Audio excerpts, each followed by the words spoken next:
A recent heat wave in California has demonstrated that the grid can rely on customer-owned battery systems for backup during peak load demand.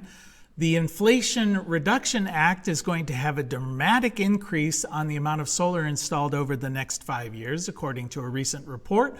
And Nissan has announced the first standards-based bidirectional charging station for V2G. I'm Jay Warmke with Blue Rock Station, and this is the news from the solar industry for the week of September 12th. Now, a recent heat wave in California has demonstrated that the grid can draw on customer-owned battery systems to supply peak load demand. The California Solar Plus Storage Association indicated that there are about 80,000 systems currently installed in the state that can provide as much as 900 megawatts of power during peak load demand. Now, currently about 76% of these systems are set to supply power back to the grid when the grid asks for it.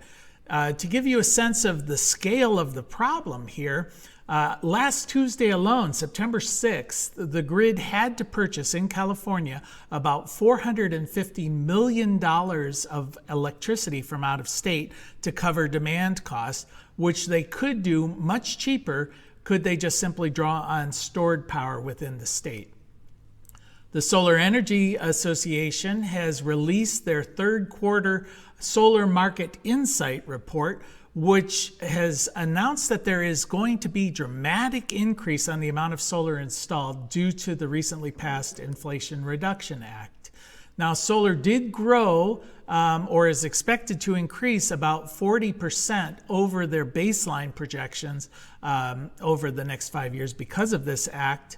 It's going to triple in size from currently about 129 gigawatts of installed power to about 336. Now, a lot of this is going to be led by the significant and dramatic increase in utility scale solar. Currently, utility scale solar accounts for about 4% of all of the power used on the U.S. grid. When you combine that with wind and hydro, currently we get about 21% of our power from renewable sources. They're looking at growing at a dramatic rate. In fact, could be as much as 50% by the year 2030. Now, in 2022, we did see a drop-off in installed solar because there was an investigation by the Commerce Department that cut off a lot of solar panels from Southeast Asia, which significantly disrupted the supply chain. But that's expected to work through the system over the next year or so.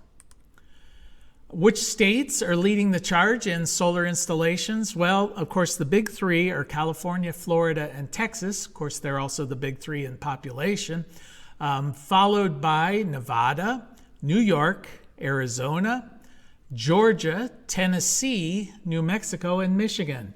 Now, Tennessee is the surprise out of all of these and has seen dramatic growth. In fact, they went from 49th out of 50 states in 2020 to 44th in 2021, but some large installations that were prompted by Google, some of their facilities in that state, as well as the Tennessee Valley Authority investing heavily in solar, saw them move up to 8th place in 2022.